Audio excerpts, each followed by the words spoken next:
You can ask him. I asked her. Good evening, everybody. We are going to start the evening with the singing of our national anthem. Here to do so is Mr. Willie Walter. People online, can you hear this mic? Can you hear this mic? Thank you. Test. Good. Test. Oh, say, can you see by the dawn's early light what so proudly we held at the twilight's last gleaming, whose broad stripes and bright stars through the perilous fight o'er the ramparts we watched were so gallantly streaming, and the rockets ran glare, the bombs bursting in air, gave proof through the night that our flag was still there. Oh, say does that star-spangled banner yet wave o'er the land of the free and the home of the brave?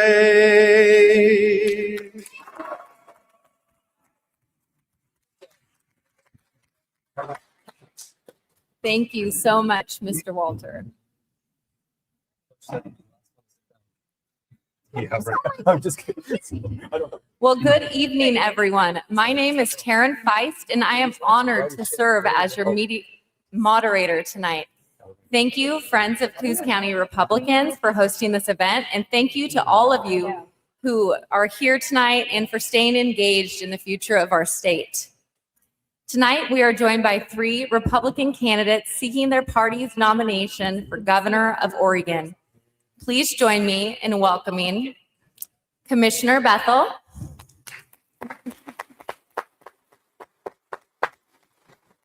Representative Diehl, and Mr. Medina.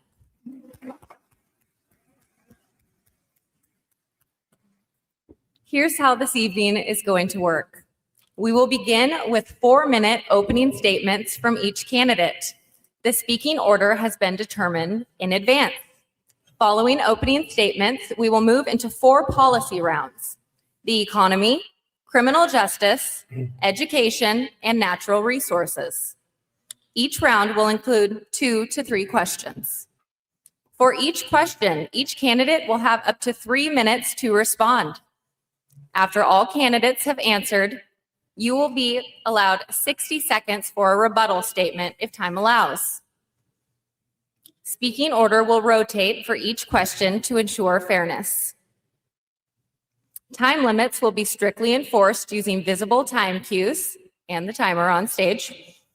When the time expires, I will step in so we can stay on schedule and ensure an equal opportunity for all candidates. After the policy rounds, we will move into an audience Q&A segment with pre-selected questions directed at all candidates. Each candidate will have 2 minutes to respond. We ask the audience to remain respectful throughout this evening. No cheering, booing, or interruptions of any kind. I know that's not going to be a problem. This is a forum for ideas, solutions, and leadership. With that, we will begin with our 4-minute opening statements. Representative Diehl, you get to go first.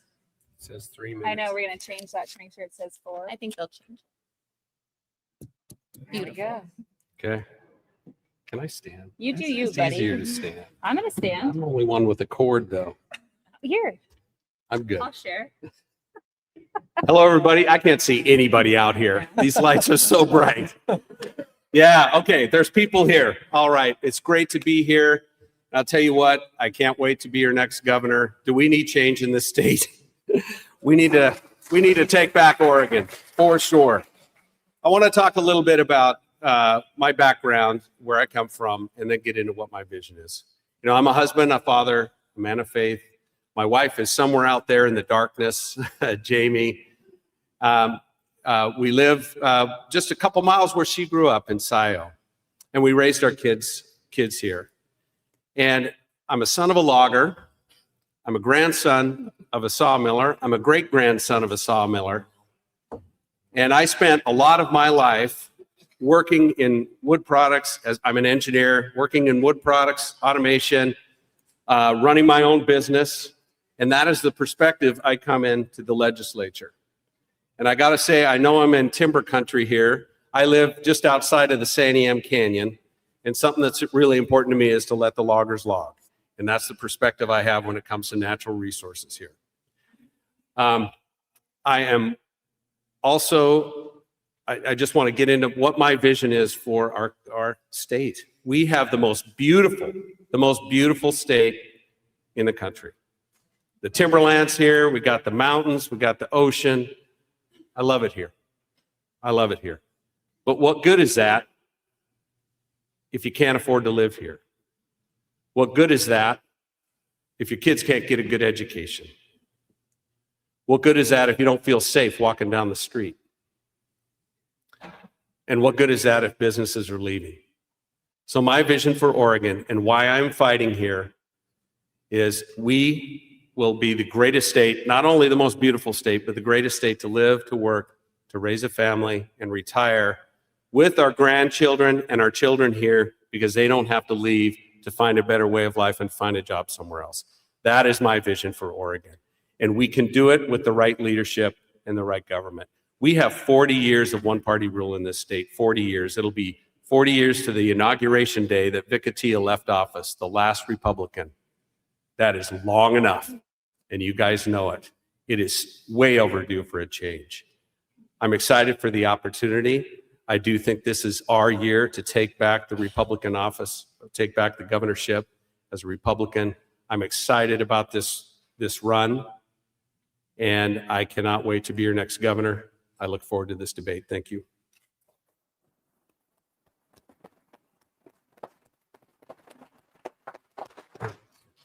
Commissioner Bethell, it's now your turn. Thank you so much. I'm so excited to be back down here in Coos County. As a county commissioner, I have to tell you, I know a lot about your county, and I really like your county commissioners. They're fiery, all of them. So I'm a fifth-generation Oregonian, born in Lane County. I'm a small business owner. I'm a mom, a grandma, a wife, a Christian, and somebody who just really, truly believes that Oregon deserves an executive in office that can come in on day one and get the job done. I'm frankly tired of partisan politics in this state being so extreme that we can't get anything done at the state level and at our community level. We're going to talk a lot today, I assume, about those 4 particular topics, and I have a lot to say about more. And I hope that you follow along in my campaign. I'm running because for the last 6 years as a sitting county commissioner in the 5th largest county in Oregon, I have consistently bumped my head on legislative issues and governor's office policies. The government should be run from our communities, not from the state, not from the Capitol, certainly not from the governor's mansion. Cities and counties are the heartbeat of this state. They are completely ignored. You can go into the legislature and you can talk to legislators, and while you have partnerships, they have their priorities. My job as a county commissioner today is to run a government efficiently, affordably, and with priorities set by the people in my community. I'm blessed to do that very successfully. I'm the candidate in this race right now that runs efficient government. Imagine what that would be like at the state level. Imagine if you had an elected leader that said, I don't actually need more money from you because I understand the means I have to live in. Imagine if I asked you what your priorities were and I delivered them for you. I do that right now as a county commissioner. My job is scalable. I fight against the state policies from the legislature and the governor's office every single day. I fight against homeless policies, transportation policies, environmental policies, solid waste policies, natural resource policies, land use policies, housing policies. Pick a freaking policy. And it is in my way. It's in my way to serve the people in front of me. There's over 4 million people in this state that deserve a voice. Everybody deserves a voice. But all 4 corners of this state and everywhere in between deserves an equal shot at an outcome. Not just Portland, not just the left. When I grew up here in Oregon, I grew up with a single mom who had a serious mental health issue. She divorced my dad when I was 3. And from that point until she left me when I was 16, we navigated the oppressive system of Oregon. In and out of homelessness, in and out of schools. If she could keep a job, it worked out. If she didn't, well, we were chasing things down at the government. Nobody showed up to help our family succeed. Because the question in Oregon is whose responsibility is it? I believe it's the family's responsibility to care for their family members. But when they're difficult and you don't have the means, what do? You should turn to a functional government that provides a hand up and not a handout. I'm tired of Oregon systems failing us. We can do better. We deserve executive leadership in the governor's office, and I am that candidate. Please follow along in my campaign and the answers to my questions today, and I promise you, you'll be impressed. Thanks so much.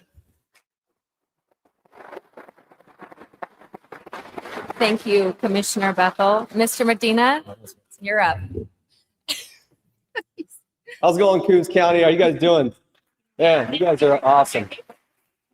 Here's the thing. So my name is Dave Medina. For those of you that don't know me, I grew up in Turner, Salem, Oregon. I know we got some Turner folk here. And I graduated in 2007 and then graduated from George Fox in 2017. And after graduating from George Fox, I looked at my state and I was like, what in the Lord are we doing? What is going on in Oregon? Then I looked at our Republican Party, a lot of good people in the Republican Party, a lot of good people in this room. But I thought to myself, why are we not fighting harder? Why are we not standing firm on our beliefs and on our values and our ideas for our state, our economy, our families? And then I saw the Democrats. Obviously, we've all seen the Democrats and how crazy they've gone against us, how much they're all in on our families, on our businesses. I can't even see you guys. I'm like a deer in headlights here. Holy cow. Like, what am I doing? But folks, several years ago, I started a movement online because I wanted to inspire. I didn't think Oregonians were being represented correctly, especially us conservatives. I didn't think we were taking the fight to the Democrats as they continue to destroy our states and persecute our children. And so I created a movement, and I wanted to take that movement and get people mobilized. At the same time, taking the fight to the belly of the beast, which is Portland, Oregon. And that's what I've been doing the last several years. I've been on the ground fighting for you. I've been your voice, giving you a voice, getting eyeballs across the nation on Oregon, getting us some help, getting us some attention, because I believe that Oregon is worth saving. I believe that Oregon, we have the people here to defeat the Democrats. We just need better leaders. We need more courageous leaders. We need more bold leaders that are not going to just fight the fight when it gets easy, but fight it when it gets hard and unpopular. I don't know about all of you, but I'm tired of being called a bigot, a racist, a white supremacist, a Christian nationalist, you name it. I'm tired of it. I'm tired of letting the Democrats write our story. I'm tired of letting the Democrats label us and playing defense. Folks, it's time we go on offense. That's what my campaign is about. We need to get back to our godly values. We need to get back to calling on the name of the Lord to save our land. Stop running away from our values like pro-life. And it's about time that we take this fight directly to the enemy, which is not the people. It's a spiritual battle that we're in. But it's also the elites in Salem. And I hate to say it, folks. This is one of the reasons why I got in this race, because if I can't win in May, if I don't win in May, hopefully we can all work together and strengthen our party and actually fight the battle like it should be fought, with strength. It's not that the Democrats win in Oregon, it's that Republicans give it to them. Republicans lose. The Democrats are weak. They have weak ideas. Just look at Oregon. Look at our education. Look at our economy. Portland in a recession. The homelessness problem getting worse and spreading throughout Oregon. Folks, it's time that you put someone in there that will actually fight for you and not vote with Democrats and not be part of the problem. It's time that you put someone in there in the executive branch to start chipping away and taking back our state. Thank you so much. I'm honored to be here, and I ask that you stand next to me, you stand with me. I've been fighting on the streets of Portland for you. Many of you have seen my work. If you haven't, go to Dave Medina PDX across all social media. But folks, it's now or never. 2026 is our year. Thank you.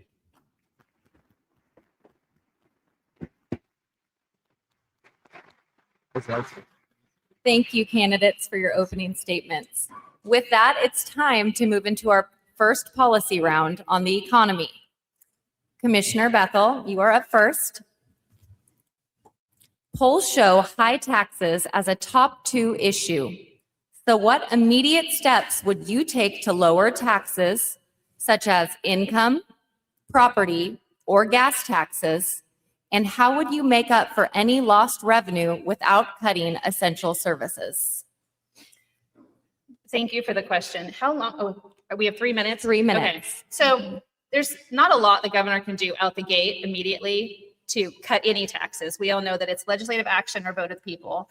But I am willing to come in on day one and have a conversation with the people, because it's going to be very difficult in this legislature, if we don't flip some seats, to be able to reduce any type of revenue generating streams in Oregon. The truth is, today, as a county commissioner, I'm the tax collector. In fact, property taxes are the backbone of the general fund for counties across this state. We need to have a conversation in Oregon about what our tax system looks like and what our priorities are. I'm tired of pretending that I own something that I don't actually own, because I have to pay the government every single year in property taxes to actually own that thing, my property. And I'm sick and tired of going to work every single day and working my tail off for them to continue to steal my money to put it into priorities that I don't support through my income tax. I believe in a consumption tax. I believe sales tax is the way to go in Oregon. And that's going to be an uphill battle with Democrats and obviously Portland and anybody who doesn't work for a living. But I believe that while that's a volatile space to be in, because you can't actually measure a direct outcome on a consumption tax or a sales tax, government shies away from it. It makes it difficult for them to plan. So you have to live within your means. You have to plan thoughtfully. Right now, every single government in Oregon, especially cities and counties, because of measures 5 and 50, are facing financial cliffs, because they can't raise property taxes in the income tax space that should pass through to counties and cities to do essential services are being gobbled up at big government at the state level. We need to reduce the size of state government across the board. We have so much duplication of services between counties and the state in every single industry that we're just wasting your money. The Oregon Health Authority, as an example, over 6,000 employees. Counties are the local mental health and public health authority. We're the boots on the ground delivering those essential services. Why does the state need so many employees to do the job I literally do every single day? They don't. I need that money in my community. And I don't need as much as they have, because I don't need 6,000 employees to be efficient in my community. We need to have priority-based delivered services in our community that can live within the means of our cost. I can't raise taxes right now in my community, and I still have to provide essential services every single day. I'm writing an almost $1 billion budget right now in Marion County as a county commissioner. I am not going to be laying off employees, but I am freezing positions because I don't have more money to give and I don't have more money to take. We have to do the right thing by prioritizing systems. Statutes matter, scope creep is important, and expectation of execution is the priority. At the end of the day, you have to live within your means at home and in your business, and the government should do the exact same thing. As governor, I will make sure that we live within our means, and I will reduce the system overall. Thank you. Thank you.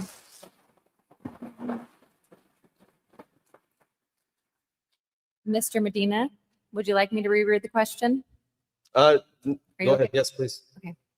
Polls show high taxes as a top 2 issue. So what immediate steps would you take to lower taxes, such as income, property, or gas taxes? Would you make up for any lost revenue without cutting essential services? Yeah, so when I hear that question, I think, essential services, I think of the waste and the waste, fraud, and abuse that's happening within it right now.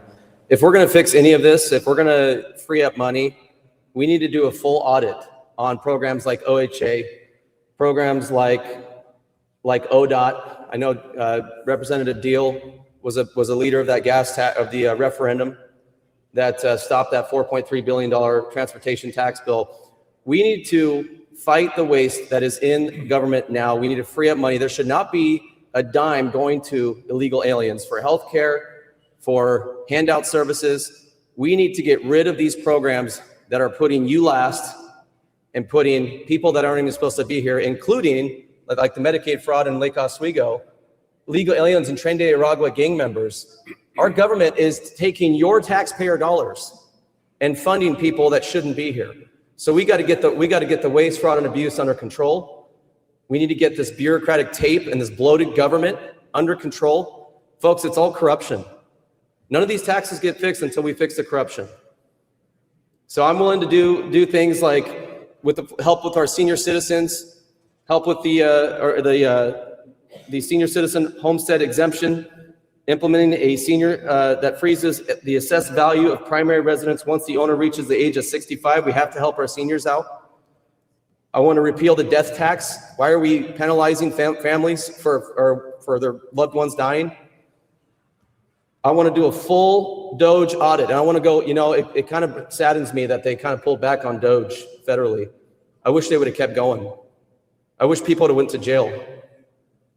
And I promise you that I will bring a Doge-style audit to every level of government, wherever there's corruption, wherever there's collusion. If anybody's making any money off of our taxpayer dollars, people will be held accountable. And so I think the problem is to lower taxes. To deal with the tax issue, we have to get rid of the waste, the fraud, waste, and abuse.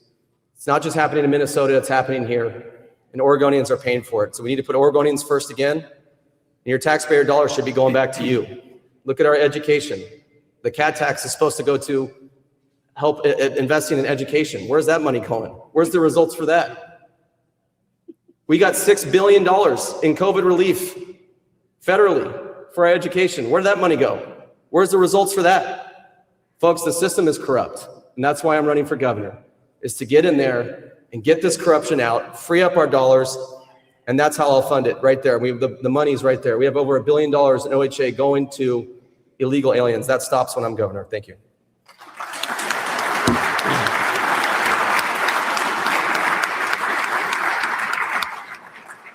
Representative Diehl, it's your turn. You bet. Well, it won't surprise you, I don't like taxes. I built a business from the ground up with my wife and two business partners. We bootstrapped this thing. We built it up to 100 employees.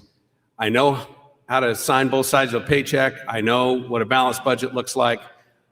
And I've got a good look at that as a legislature and how the government works and how we do budgeting. And it has some serious issues. Our state budget has doubled over 10 years. Doubled. You can't explain that with population growth. You can't explain that with inflation. You can't even get half of it. We do not have accountability within our state agencies. They don't have the right priorities and they don't have the right leadership.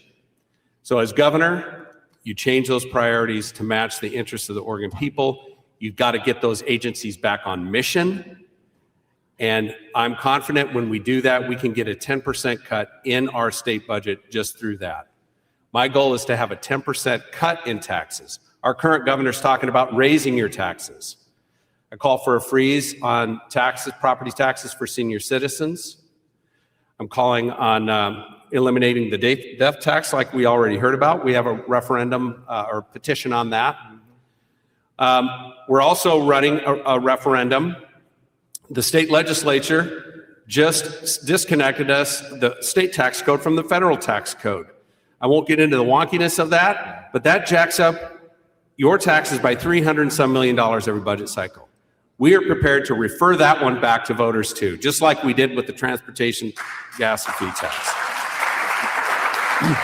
People, we hear it everywhere. Everywhere I go, it doesn't matter if I'm in Portland or Eastern Oregon down here, people feel taxed to death. Oregon is in an economic doom loop. And what that means is they kept jacking the taxes up and up and up, and the high income earners are fleeing. So you have this situation where the people paying the taxes are leaving, and the tax rates are going up, so they're losing tax revenue. It's unsustainable. Portland is entering a recession. And this can be reversed with the right leadership at the top. We have to get a tax structure that incentivizes business to come to Oregon, build their businesses in Oregon, get good paying jobs that generate tax revenue that way. And so this is something I'm very passionate about. I know we can do a lot better. It goes beyond taxes. It goes beyond taxes. As governor, I will repeal immediately executive orders that are raising your costs for gasoline, your costs for electricity, your costs for natural gas. Our governor right now has put executive orders in place that are jacking the costs of all those things up. They're in the name of the climate. Everybody loves the climate, but these executive orders are not doing anything for the climate, and they can be repealed and save everyone here thousands of dollars. Thank you. Thank you. Do we have another comment? Yeah. You have a 60-second rebuttal time. Well, yes, I think that I mean the climate that kind of story about the climate. What is like the climate change agenda? Anyways, we all know it's just an agenda. So we know any dollars going to climate change is just filling the pockets of corrupt politicians and their special interests. So here's the thing, Representative Diehl, I want this to be. I want to try to be as good faith as possible. I don't want to come up here and just kind of go at. But I have to ask you about House Bill 2010 that you voted for. That House bill extended Medicaid through 2032 that included programs like OHP that do transgender surgery for minors and illegal immigrants, healthcare for illegal immigrants. Can you explain your rationale on being one of the 6 Republicans voting with the Democrats on that one? Is this how we're doing it? You have 60 seconds. Okay. Well, first off, that is not true, what he just said. That bill has nothing to do, Medicaid cannot be used for illegal immigrants. It's against federal law. That bill has nothing to do with that, absolutely nothing. What that bill does is it is a fee that the hospitals pay. They give it to the state uses that to draw down Medicaid dollars, and all that money goes back to the hospitals. All that money goes back. That is part of the way hospitals are funded. You guys have a hospital here, right? Bay Area Hospital. Without that funding, that hospital would not exist. It's as simple as that. So I made a decision. Do I support this? It's kind of a misnomer to even call it a tax, because every dollar that they put in the fee to match to get the Medicaid dollars down goes right back to the hospital. So there is nothing in that bill that directs Medicaid dollars to non-US citizens, nothing in that bill. It is a process in which hospitals are funded to provide care for the elderly, children, people with disabilities, everything else that Medicaid is used for. Now, that said, is there waste and fraud with Medicaid? Yes, there is. That is why I wrote a letter on this Tren-Aragua issue. I wrote a letter to the DOJ Thank you, Mr. and the Diehl. Office of Your time Inspector has General expired. demanding an investigation into the Medicaid fraud. Thank you.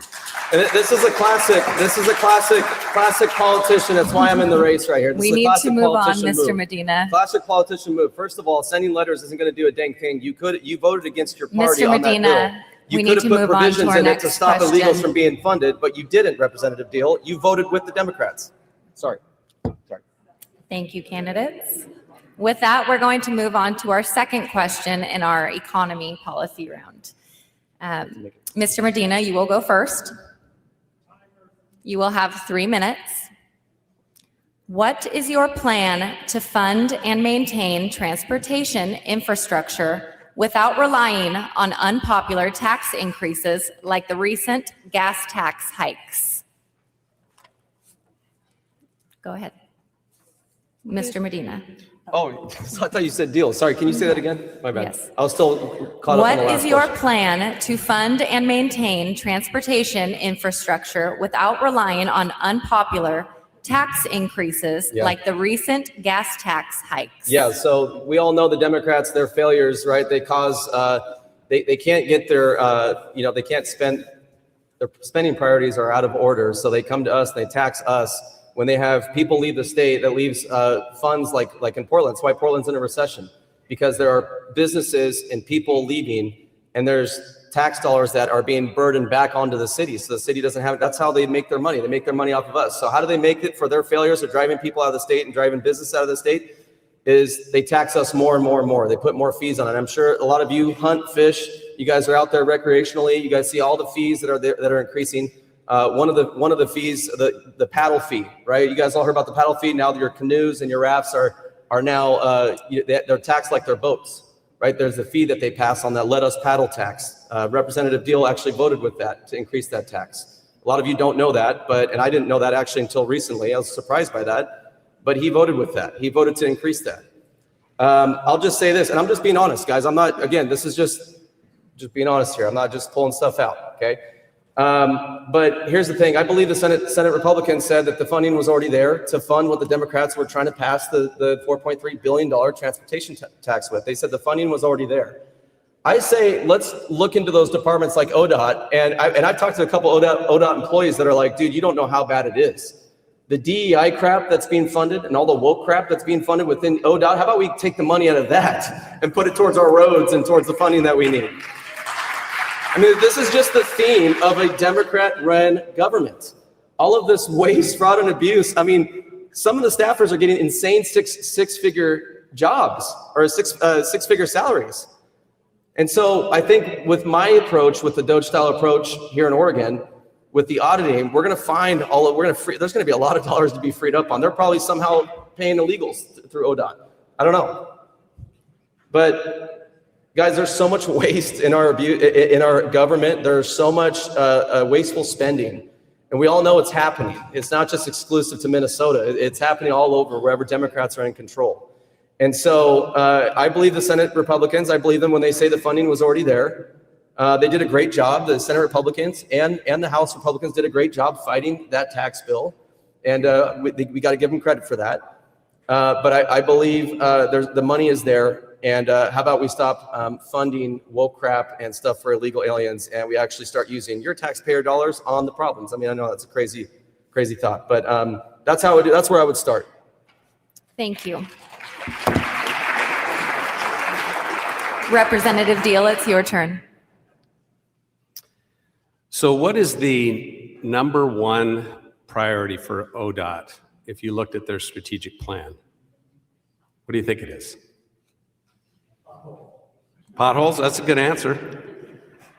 That's what it should be. It's equity. Equity. And we spend tens of millions of dollars within ODOT on DEI-related policies. But when you have an agency that is not aligned with its core mission, number one, is road safety and maintenance. That is number one. When you have an agency that is not prioritizing core mission, there is waste in there. As your next governor, I will prioritize that agency on its core mission, which is number one, road safety and maintenance. Eliminate the DEI. But it's bigger than that. I think we're the only state in the country that taxes every citizen for mass transit.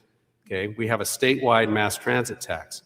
Whether you live where I live in little old Scioto, which is, I'm not actually in Scioto, I'm outside of Scioto. I've never seen a bus go by. I am paying for mass transit. That money, I believe, should be redirected toward other things within ODOT, like road safety and maintenance. There's a long list of things that we could do to redirect money. Those are part of the Republican plan that was presented. And when the governor says we didn't bring a plan, well, we did bring a plan. But then I look at some other things going on within ODOT. We have an agency that has put together an I-5 bridge that is going to cost well over $10 billion by their design. We spent years and hundreds of millions of dollars designing this bridge. I think that the number might be closer to 15 or $17 billion. That's federal money and state money. But you look at that bridge and it's a double-decker, it's got mass transit, it's got all these things, but it doesn't add a third lane across the bridge. These are boondoggles. That is a boondoggle of a bridge. That is a waste of taxpayer money. We could design that bridge for less than $5 billion, a nice, simple, single-decker bridge to get vehicles across it. The same with the Rose Quarter. The Rose Quarter is a project, except for $2 billion. It's the only stretch of I-5 in an urban area that doesn't have a third lane. This $2 billion project with a cap over it where you can build, they're going to have buildings on top over the highway and parks. They don't add a third lane.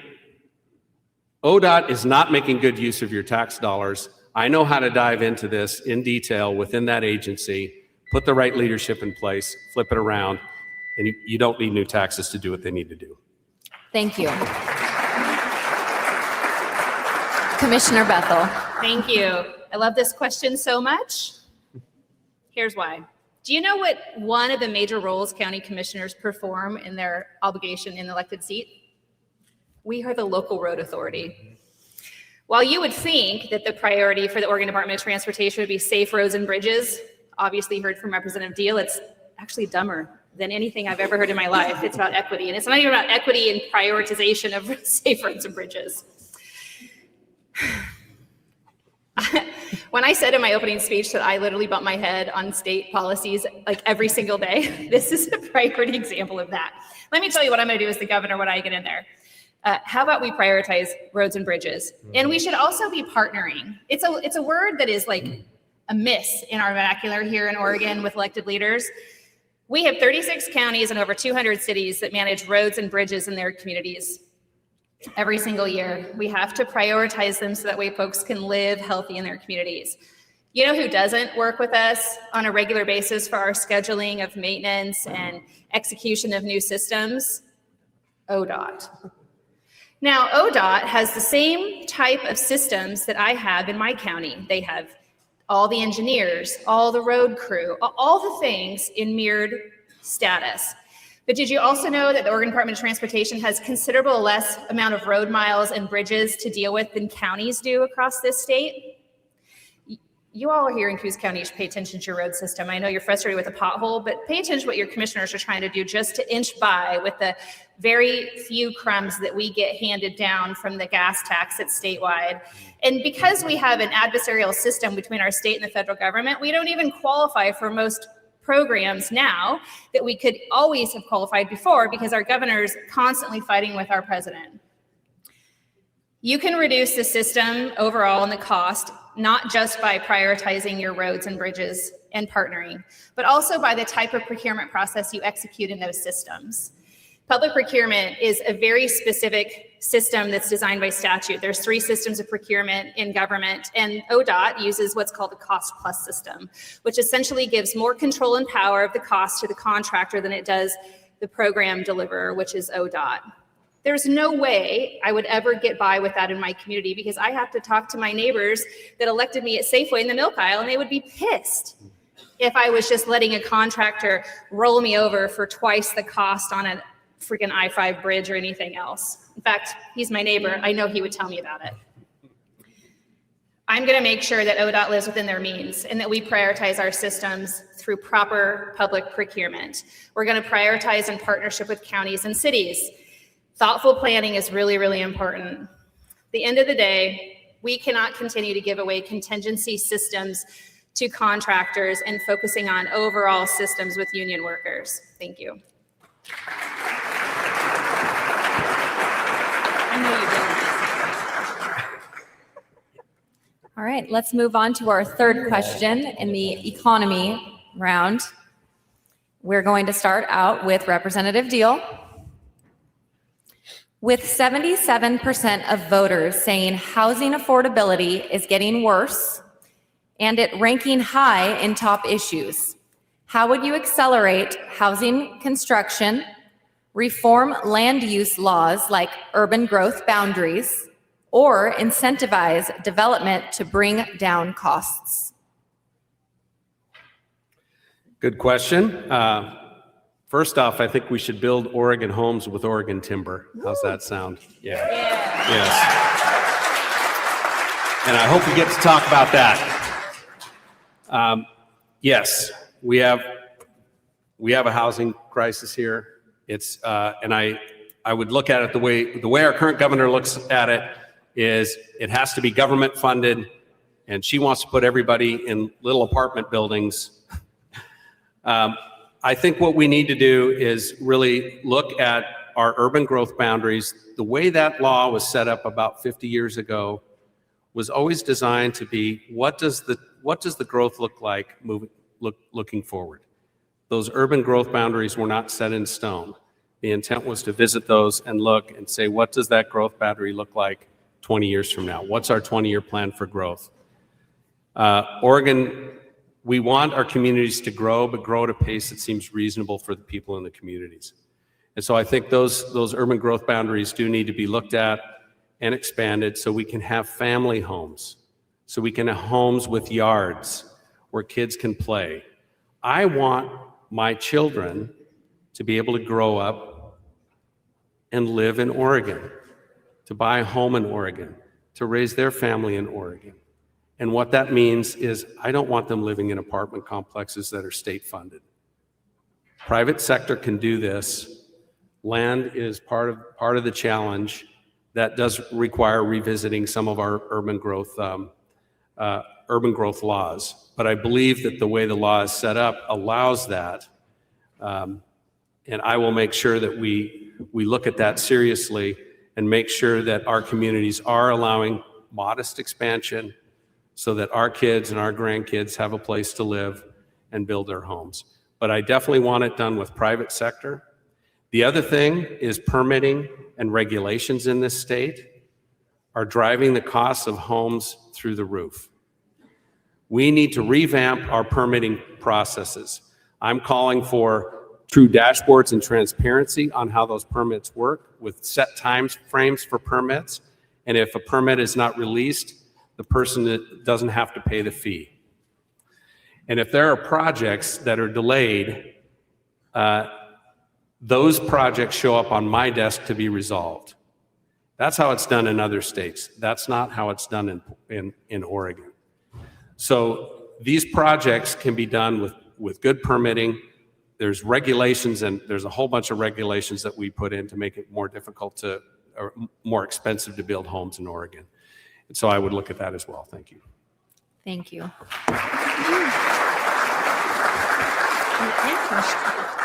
Commissioner Bethell, it's your turn. So I got the first two portions of the housing affordability. Can you just read the question for me just to make sure? Absolutely. With 77% of voters saying housing affordability is getting worse and it ranking high on top issues, how would you accelerate housing construction, reform land use laws like urban growth boundaries, or incentivize development to bring down costs? Thank you. So I do this today as a commissioner. I'm just going to keep saying it. You should pay attention to what your county commissioners do. Super important stuff. I'll tell you on day one when I come into office, just like Rep. Diehl said earlier on executive orders, I'm going to write an executive order to do two things. One, get rid of the CPP, the Climate Protection Plan, which eliminates natural gas statewide, and it's super stupid.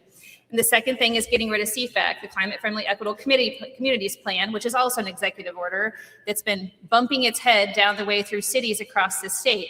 Marion County is actually the only county in the state that has a large enough unincorporated area that gets treated like a city, and therefore I get to be a city councilor too.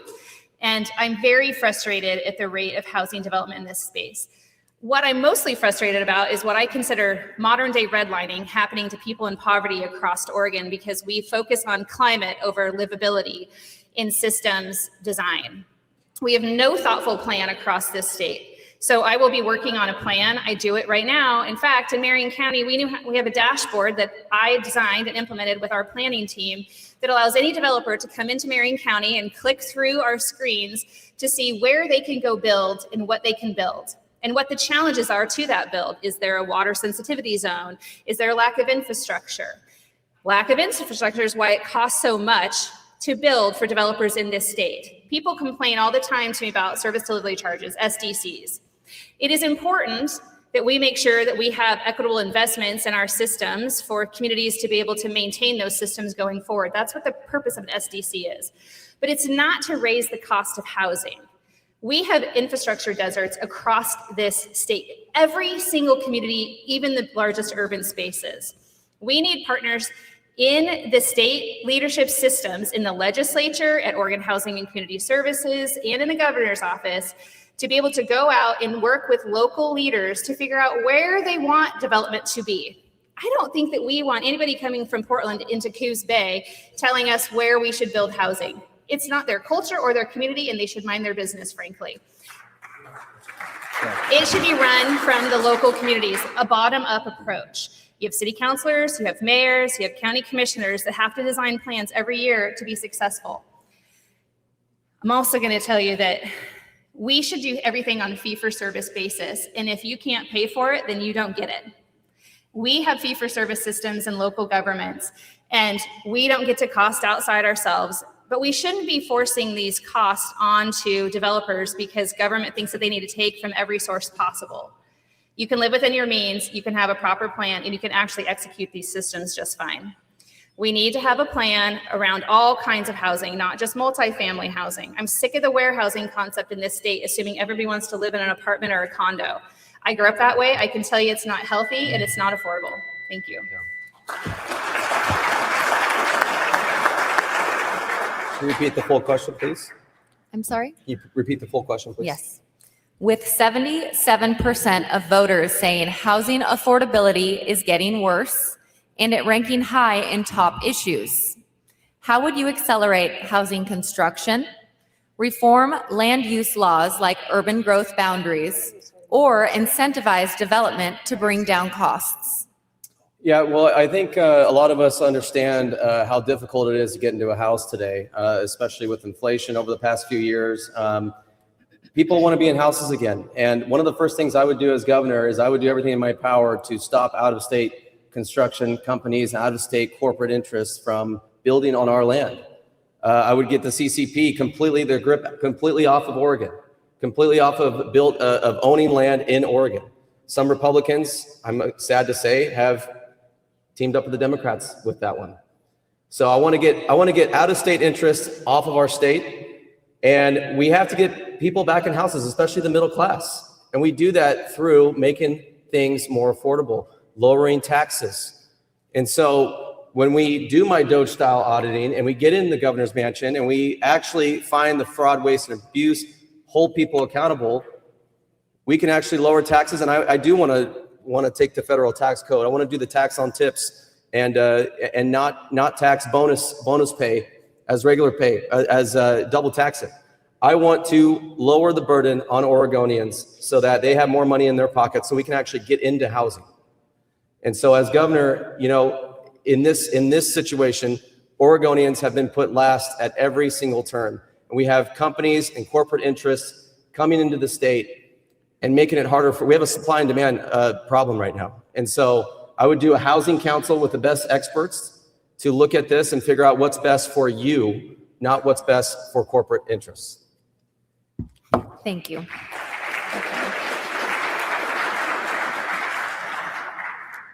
Well, at this time, perhaps we could bring up an audience member for a question. Why don't we bring up one or two audience members between policy rounds for an audience question, just to break it up a little bit.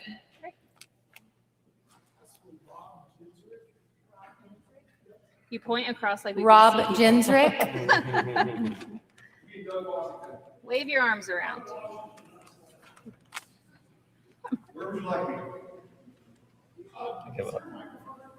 You can use this one. Give up. Yeah, of course.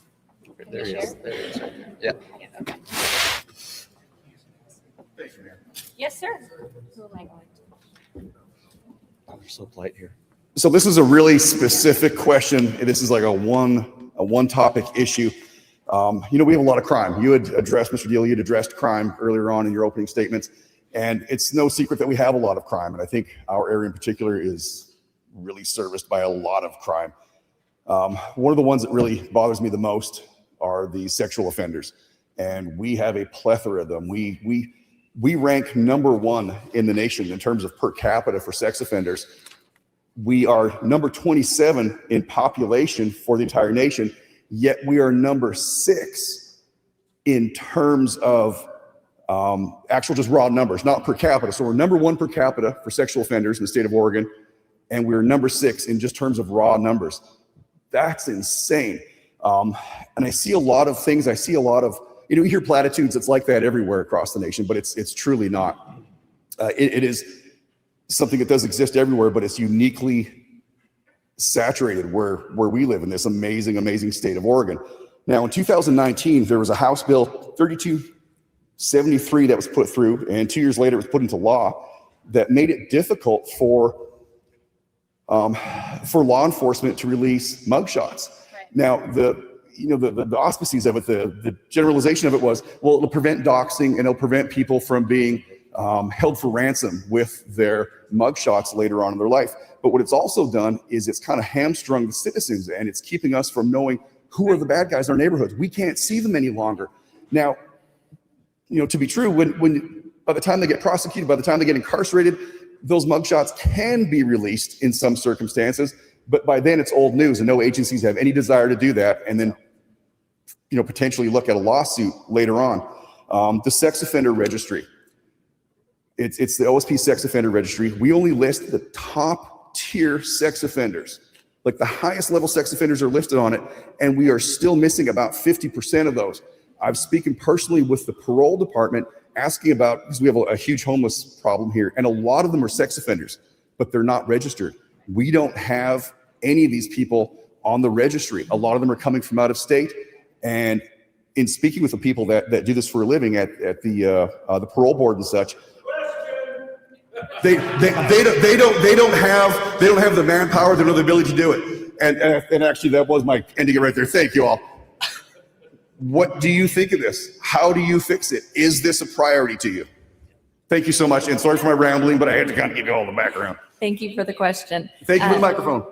Commissioner Bethell, we'll be starting with you. Yeah, thank you. So that's a great topic and a frustrating topic in general for any Oregonian. Public safety in Oregon, which I think is going to be one of the things that we're going to talk about criminal justice, but at the end of the day is one of the greatest underfunded systems in Oregon. It's unprioritized because, defund the police, right? Well, I'll tell you, I'm a fund the police girl, and I'm a fund criminal justice systems kind of girl, and I'm also really invested in funding community corrections. So when you talked about talking to the probation officer, parole officer, that's the Community Corrections Division that's run by counties, except for 3 counties in Oregon that the state runs.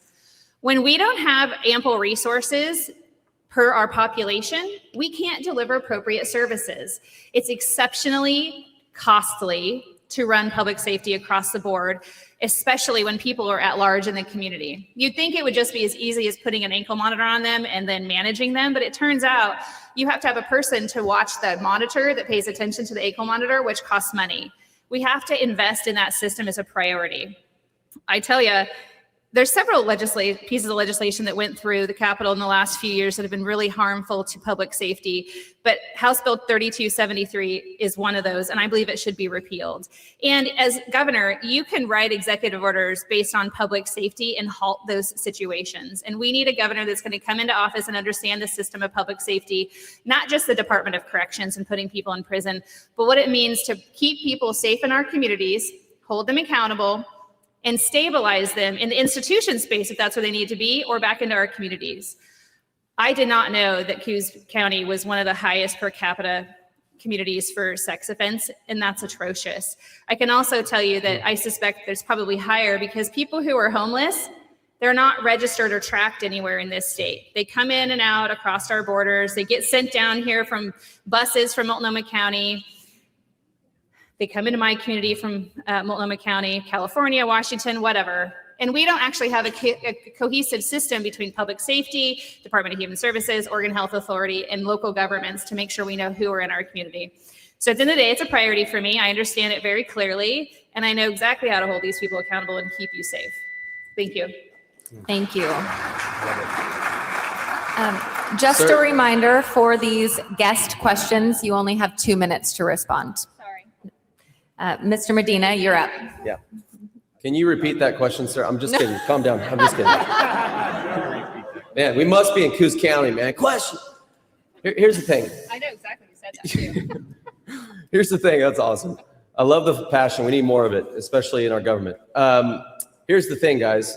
Public safety, our police. I mean, it's no surprise that that we have a sex offender problem here in Oregon and in Coos County because it's ran by the party that releases gang members, illegal Tren de Aragua gang members that have committed child sex crimes back into our streets like it's nothing. So this part, Democrats don't care about law and order, and they gaslight us and believe to make us believe that we are the problem, like they are defending democracy. Just look at their actions, look at their track record. They don't care about law and order. And in fact, it goes deeper than just funding the police. It goes deeper than that. If you actually, so I've sat in city council meetings in Portland. I've talked to police officers in Portland, officers who support me. I've talked to police officers across Oregon. It's not just about funding the police. It's about how the Democrats view the police. And it's by design, folks. Weakening our law and order is by design to dismantle this country and dismantle the state. And you saw it in Portland. Look at our officers, our DHS officers and our ICE officers in Portland that are attacked on a weekly basis. And these people are still called protesters. And then our government has the nerve, our Democrats in Oregon has the nerve to act like DHS and ICE are the problem. Look at how they're talking about the targets that they're putting on the backs of ICE agents. Folks, this is why I'm in the race, because we need someone in here that is actually going to call out these problems. And by the way, that bill, a lot of you maybe don't know this, that bill that got rid of mugshots conveniently happened when Governor Kotek's staffer at the time got arrested for rioting in downtown Portland. That's why they passed that bill. And that was helped with Republicans. I'll let you go look it up because, again, I'm trying to be nice. But Republicans helped them pass that bill. Again, folks, that's why I'm in the race, because it's about time that you guys have people stand up for you and stand up for our law enforcement. Thank you. Representative Diehl. I would also repeal the House Bill 3273 for the mugshots. I disagree with that. There was a number of bad crime bills that came out of that. Something else related specifically with the sex offenders, Governor Kotek has tried to basically loosen some of the rules and how sex offenders are classified, because getting to his point, we have this tremendous backlog. I don't know how this happens, but we have a backlog in classifying sex offenders in this state. We have so many of them.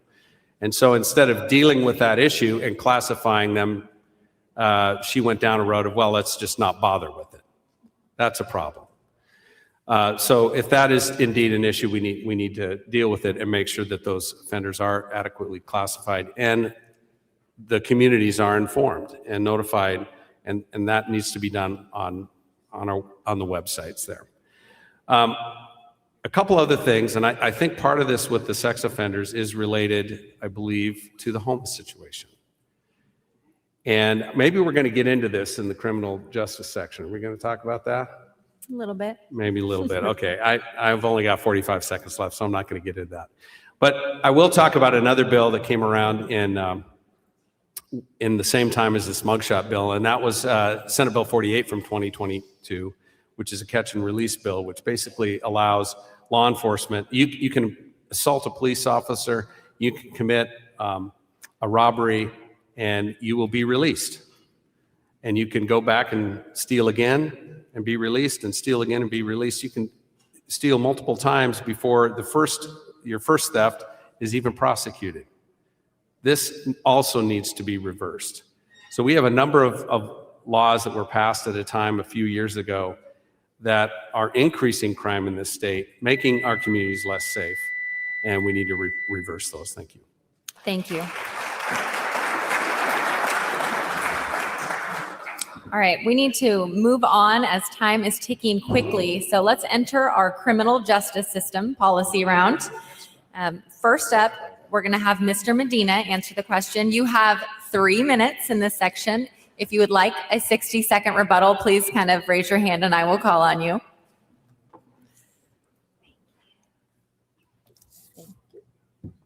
All right, this question is for you. What steps would you take as governor to address the chronic underfunding and staffing shortages in Oregon's public defender offices, which have caused excessive trial delays, leading to violations of defendants' Sixth Amendment rights and the release of potentially dangerous criminals back into our communities. Yeah, so we all know there's a corruption problem in Oregon. We all know why the Democrats release these people. They have no respect for our laws, and they pretend like we're the ones that don't respect. Are you holding up to 30 seconds already? Oh, okay. I was like, geez, dude. I'm sorry, repeat the question. That threw me off. Repeat the question real quick. I was on a line of thinking, man. What steps would you You're take okay. as governor to address the Yeah. chronic underfunding and staffing shortages in Oregon's public defender offices, which have caused excessive trial delays, leading to violations of defendants' Sixth Amendment rights and the release of potentially dangerous criminals back into our communities? Well, I would fund it. And I would hold our legislators and our justice system to actually start prosecuting these crimes. I know you guys remember the riots of 2020 and how many times the DA, Mike Schmidt at the time, released all of these rioters back on. It's so funny because they call me a rioter and all I did was peacefully protest. But they release people that hurt cops. They release people that attack cops on a nightly basis, that were throwing firebombs at the federal courthouse, and they released them. They dropped all their charges. So I'd absolutely fund it. And when we free up all the money from the fraud, waste, and abuse that we find, we can fund it with that. And I'd start holding criminals accountable. I know it's a crazy concept, is holding criminals accountable. But guys, if you really understand, so one thing that I learned being in Portland and going to college in Portland and seeing how these people really think about our justice system is they believe it's broken. They believe it's racist. They believe that it privilege, or in one of the whitest states in the nation, Oregon, they believe that it isn't fair against people of color. And so what they do is they weaken our justice system. They underfund our the public defender system, and they release these criminals back onto the street because it's part of dismantling the system. That's what these people believe, guys. That's why you need an outsider to go in there and actually uphold our Oregon Constitution, uphold our laws, because these people have no respect. They have no respect for our systems. When you think our system is unfair and racist, you're going to treat it as such. And so that's why you see criminals released. That's why they have no respect for illegal immigration. They put illegals here ahead of all of us. They let Tren de Aragua gang members and child sex offenders roam our streets. It's how they view the system. It's why it's broken, and it's broken on purpose. The Democrat Party does not care about our justice system. They don't care about our police officers. And I'm saddened to say that. I hate saying that, because there was a time where Republicans and Democrats believed in our systems, believed in our justice system. But what you've seen over the past few years, or past couple decades, is the complete erosion of every fabric of our society. And how do you weaken a society? You go after law and order. You go after the justice system. And so absolutely, I would fund it, and I would hold criminals accountable. You commit a crime in Oregon, you're going to jail. You hurt the people of Oregon, you're going to jail. And I don't care what special interest group, what woke, purple-haired special interest group people in Portland try to stop me or cry foul or cry racism. I'm not going to waver, guys. I'm going to fight for you, and I'm going to hold these people accountable that commit crimes on our land.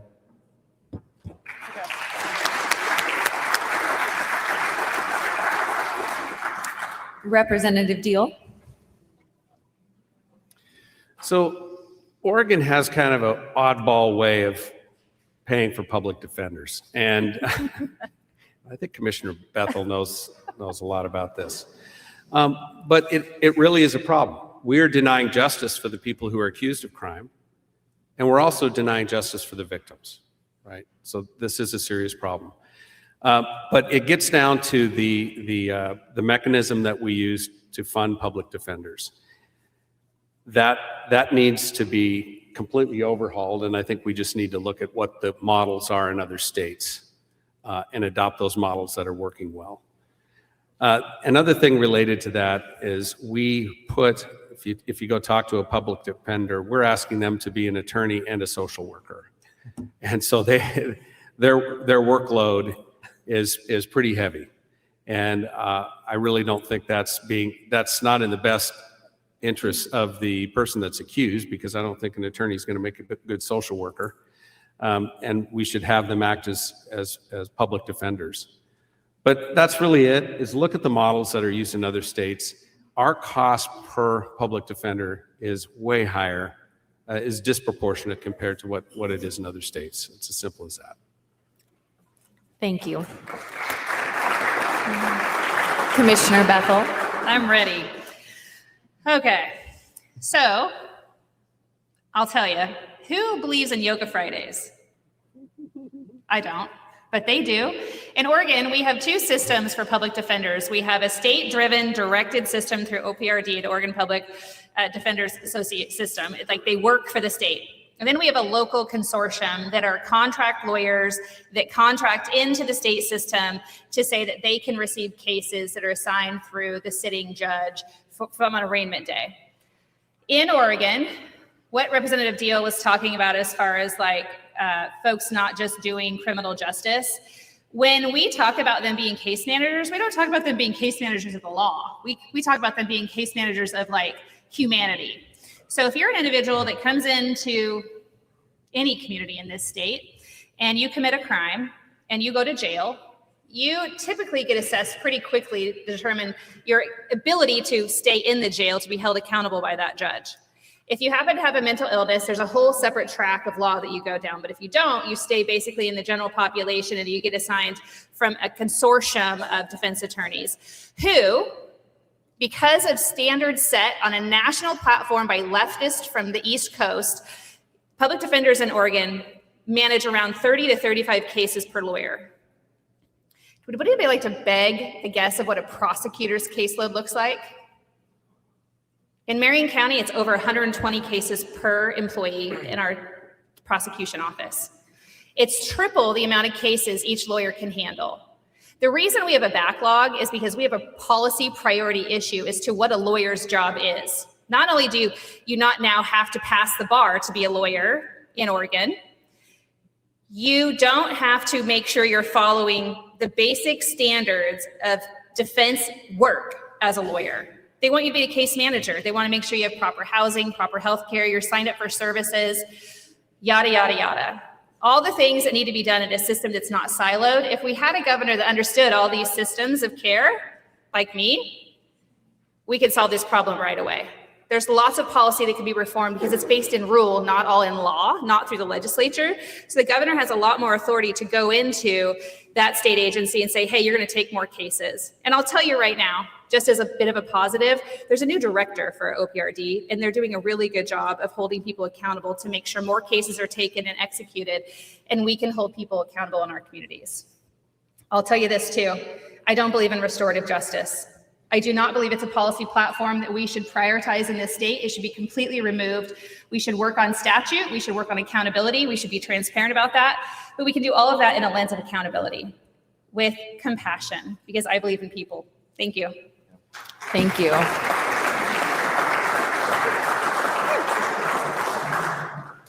right, moving on to our next question. Representative Diehl, you will answer first.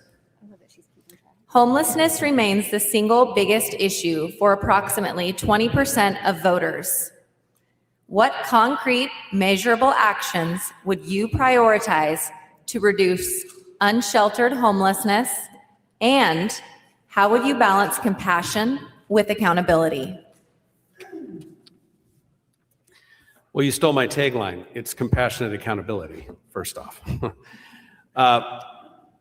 First off, we have to, I think, realize what homelessness is about, and I'm talking about unsheltered homelessness. And I've gone through homeless shelters, I've gone through homeless camps, I've talked to people who've come out of these, I've talked to the people who work with them.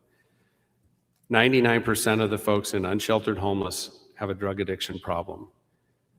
And in a lot of cases, they're self-medicating their own mental illness, or they have mental illness caused by the drug addiction.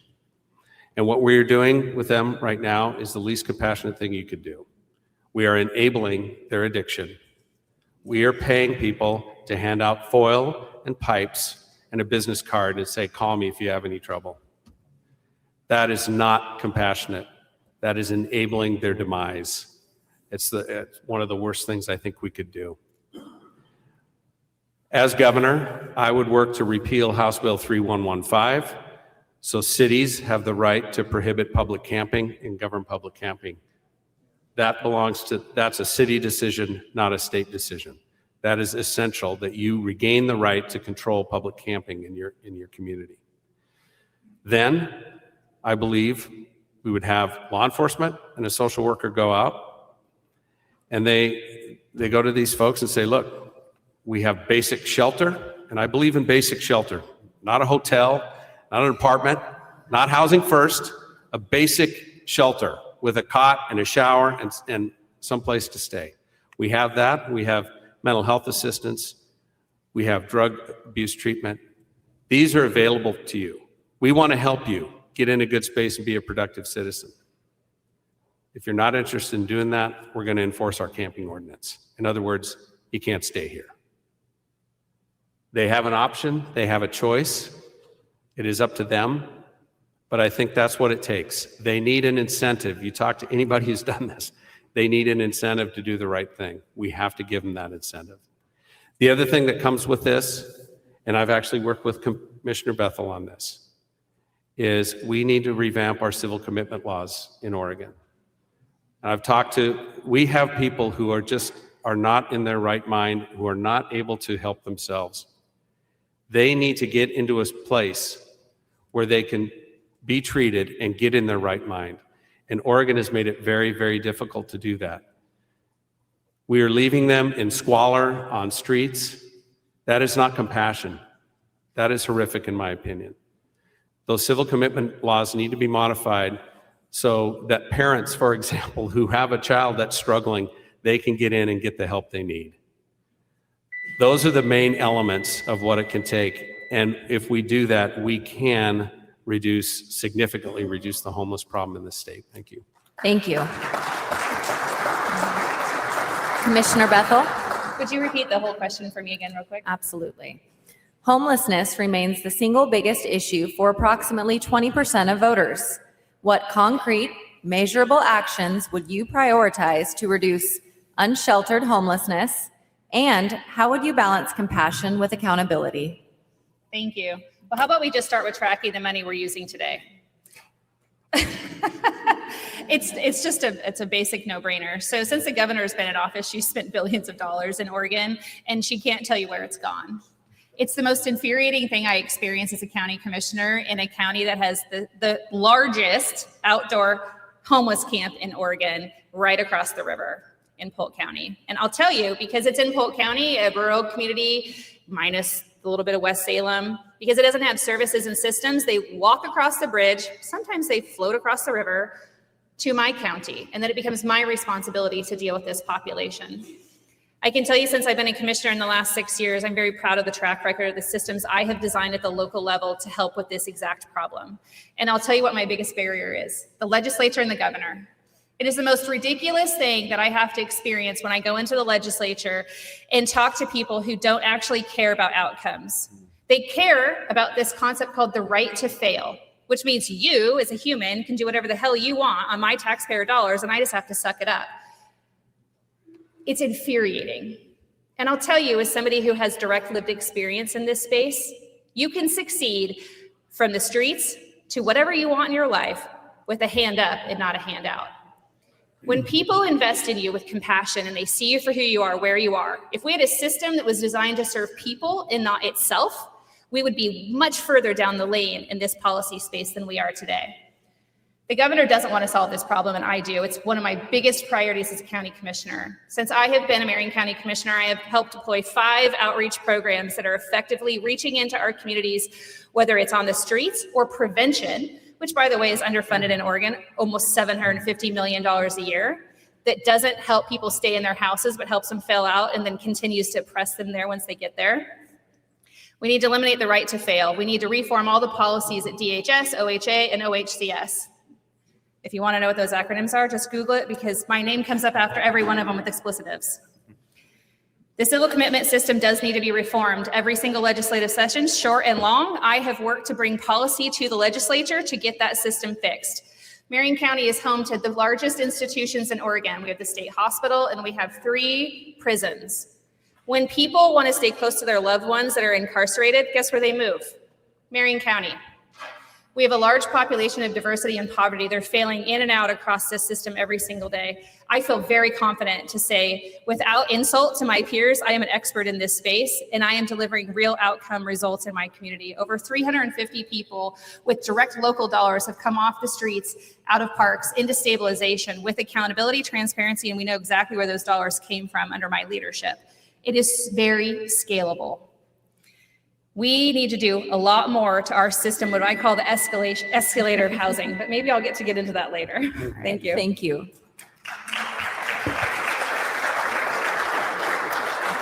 You know, to understand the homelessness crisis, and and like Representative Diehl said, it is also a drug crisis. They go hand in hand. I worked in downtown Portland for about 6-7 years, and experienced this crisis up close. I've talked to homelessness people that are homeless. I've talked to police officers. I've talked to city workers that have had to deal with it. Just spun me. I did, sorry. And the thing is first of all, we've created, the Democrat policies have created homelessness tourism here in Oregon. People come here because they get the handouts. In fact, I was out a couple weeks ago talking to homeless people, and I, with my guy, John Mann, PDX, was out there, we were serving, we were volunteering, and I talked to a few of the homeless people, and I said, hey, are you from here? Every single one of them said, no, we're from Washington, we're from Nevada, we're from Arizona, we're from the East Coast. I would say about over half of these people that are homeless in Portland alone, and I would guess it's the same way across Oregon, aren't even from Oregon, but they come here because the Democrat policies create handouts for them and create incentives. Measure 110, decriminalizing drugs, handing out needles and drug paraphernalia to stop the spread of disease. Like Representative Diehl said, they're enabling the problem. They're creating the problem. They're keeping it going. And I'm going to tell you why, because it's making them, it's keeping them in power. And it's making them and their friends money. It's called the homeless industrial complex. And what they do is they create these non-profit organizations, or these fake churches, I call them, around Portland, around Oregon, that get paid millions of dollars to service the homeless. And meanwhile, the problem continues to grow and grow and grow. And a lot of these organizations and a lot of these people funnel that money back towards the Democrats around election time.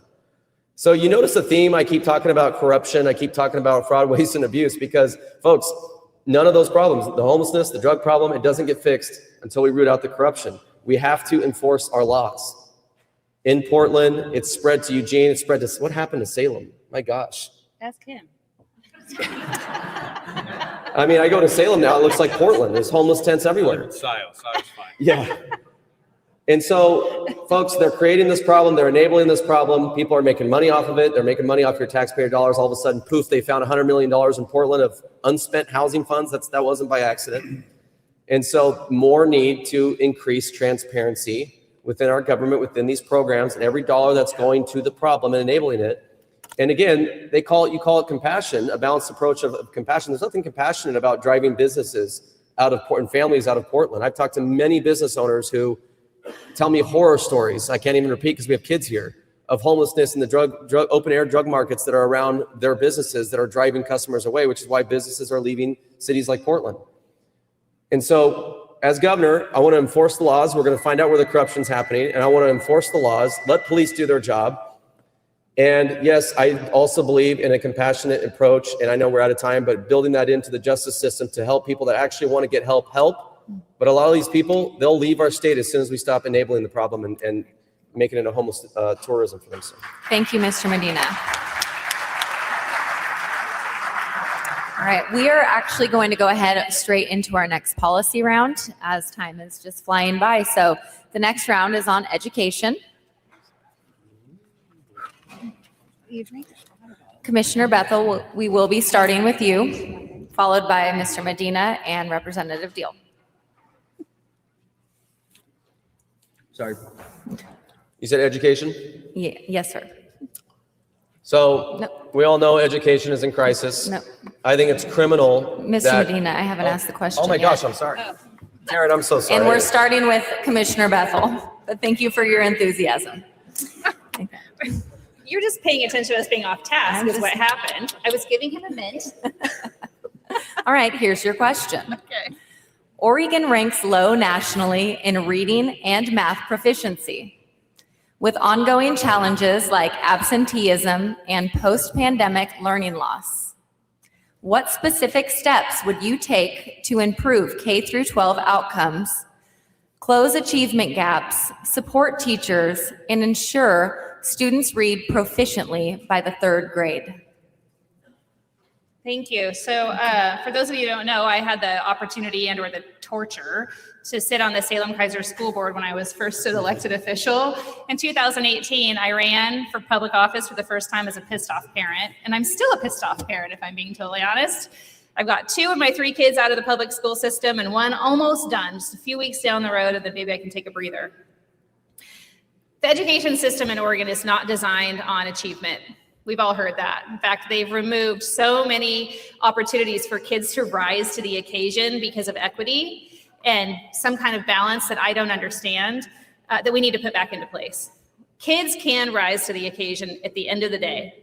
However, they don't usually wake up in the morning on their own in kindergarten and get themselves dressed and fed and transported to school. They need a solid family home and a community that encourages them to be successful in that space. It has to be a priority of your entire environment. And we don't actually do community schools anymore. We do institutions. And I'm going to completely obliterate that model and give communities back the responsibility of owning, growing our youth in our community from the classroom out and back and forth. Reading and math are obviously the foundation to success in life. 3rd grade reading is said in Oregon to be challenged because we have such a diversity across this state that when communities come here, individuals come here into our communities and English isn't their first language, it's difficult for them to become readers. There's lots of evidence to prove that to be not the case. Little brains are sponges. If you can immerse them in a space that is constantly engaging them in thought and reading and exposure, they pick it up. We need to making sure that our classrooms are delivering education to the concept of a brain development, not just to an equitable space. We don't actually teach teachers in higher education anymore on how a brain learns. They don't get to go into classrooms as 24-year-old eager teachers and know exactly what the human is in front of them. They walk into those classrooms knowing how to design a lesson plan and how to navigate behaviors. There's lots of evidence-based systems across this country that we should be tapping into. The Oregon Department of Education actually is overseen by the governor. She's the state superintendent of education, so she should be personally held responsible for our failing systems. I think it's fundamentally wrong that we have somebody who doesn't have a license or a degree in education running education in this state. I think you should always have an expert in a space that requires expertise. Absenteeism is a collective effort. Parents have to want their kids to go to school, but you also have to trust the place you're sending your most valuable possession, which is your child. We need to return the relationship between parents and schools or guardians and schools and require accountability of people who birth children and want to raise them in our community to do the right thing by them.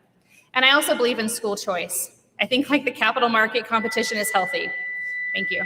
Thank you. I didn't get to Mr. Medina, now it is your turn. Thank you, Taren. Taren's gonna like unfollow me on all my social channels after this, man. It's like, hope we can still be friends. Folks, it is criminal that our education system is where it's at. What are we, 47th? Last we checked, 47th in the nation in proficiency. It is absolutely criminal how much the Democrats are failing our kids and how much they are, and they just seem not to care. And so what they do is they fudge the numbers. The Democrats like to do this across the board. They do this in many other departments other than just education. I've seen it. I've worked with the state of Oregon before. Yes, I had to go through the woke DEI training. It was like, I'm still going through counseling for that. But they fudge the numbers. So you guys know they lower the graduation standards. And then all of a sudden graduation goes up a little bit and they can pat themselves on the back and say graduations. And their fake news media in the Portland area and around Oregon, all the NBC, ABC affiliates pat them on the back, their media allies, and say, look, graduation rates are up. It's criminal. They're failing our kids. Here's a big problem with absenteeism. And with our with kids that are failing in our state, it's also a parent problem. We have a parent problem in this nation. At every turn, our government, usually led by Democrats, our media, our phones. That's why I didn't give my daughter a phone until social media access until she was 17.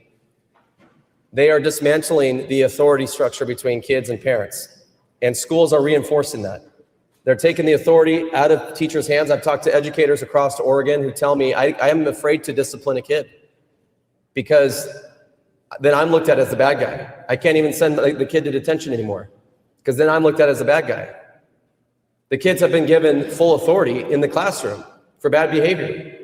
And so as governor, I want to, obviously we're going to fire every department head of Tina Kotex. We're going to fire all their staff too, and that's going to include the Department of Education. And we're going to get people in there that actually care about our kids, that are actually going to bring back bring up our test scores. I don't want to just stop there though. I want to invest. Our education system as it stands is out of date anyways. So even if we get the reading, writing, and math good, that's fine. But I want to get our kids even more prepared. I want to invest more in entrepreneurship, trade schools. I want to invest in technical skills and in tech skills. I want to get kids ready for the real world. We're not getting them ready for the real world. That's why they're having a hard time either wasting their time going to college most of the time. College is not a complete waste of time, but most of it is. And they're having a hard time finding jobs coming out of school. And so I want to invest in those programs for our kids, and I want to get their basic scores back up. There's no reason why though Oregon should be failing in education, being the birthplace of Nike, Intel, and all these great companies. And our kids are doing our kids have some of the worst scores. It's unacceptable. And we need to be empowering our kids. We need to be empowering our teachers. I'm all for school choice. Taxpayer dollars should go to the student, not the system, not the failing systems. We've lost the right to be able to tell parents where their taxpayers should go. So if parents want to pull their kids out and put them in the schools of their choice, I think they should be able to. And I will support that as governor. Thank you. Representative Diehl. Thank you. So I'll start. I support charter schools. I support school choice. I brought an initiative petition and a couple bills to the legislature for school choice. But I also support public school. I'm a product of public school. My wife is, our kids are. And as the commissioner said, the governor in Oregon is the superintendent of public education.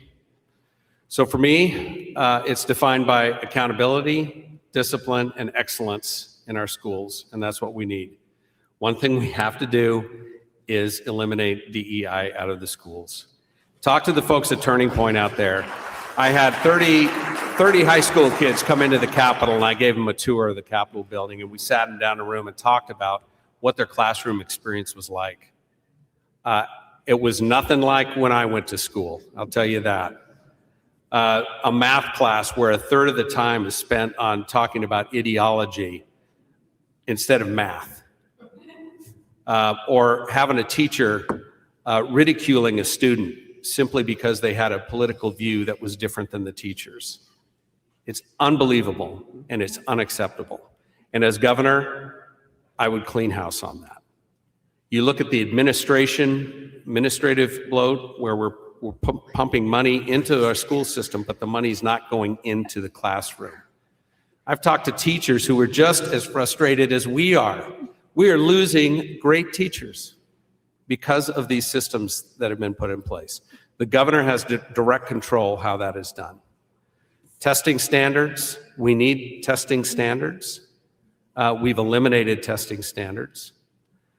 We've eliminated we don't have any teeth in our truancy laws and absenteeism. We need teeth in that. We complain about high absentee rates. The legislature decides, we'll study this. It's because you don't do anything. There has to be consequences if you don't come to school. We also have a problem when we talk about fourth grade reading level. This is unbelievable to me. The state had to spend millions of dollars to teach teachers phonics because the teachers coming out of the schools recently did not know phonics. What did I say? And is it any wonder our kids can't read? They're using systems that don't work. So for me, it's getting back to basics, cleaning house at the top with that agency. There is no reason with the amount of money we spend on education that we can't have the best education system in the country.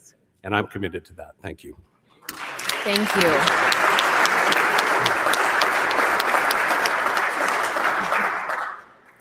Mr. Medina, you will answer this question first. Key debates involve school funding, evidence-based instruction, career technical education, and addressing learning gaps. How would you collaborate with districts, parents, and educators to raise standards, expand opportunities such as dual credit and summer programs, and better prepare students for Oregon's workforce?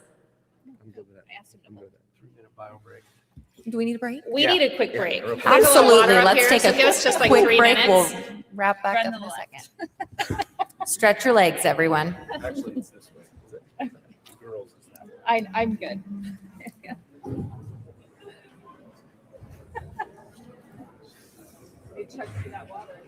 Yeah, I was just gonna come up and check your water. How's your water doing? I'm good. This is All right. mine. All I right. gave this one to Ed, but he didn't want it because his eyes were floating. Oh, gotcha. Yeah. I know.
So we're going to switch it up a little bit. We're going to scrap that last education question as I feel it is a little bit repetitive. So, Mr. Medina, we're going to begin with you, but we're actually going to go on to an audience member question. Natalie. All right, so Michaela, could you please come up? Now you guys will all have 2 minutes to answer these questions.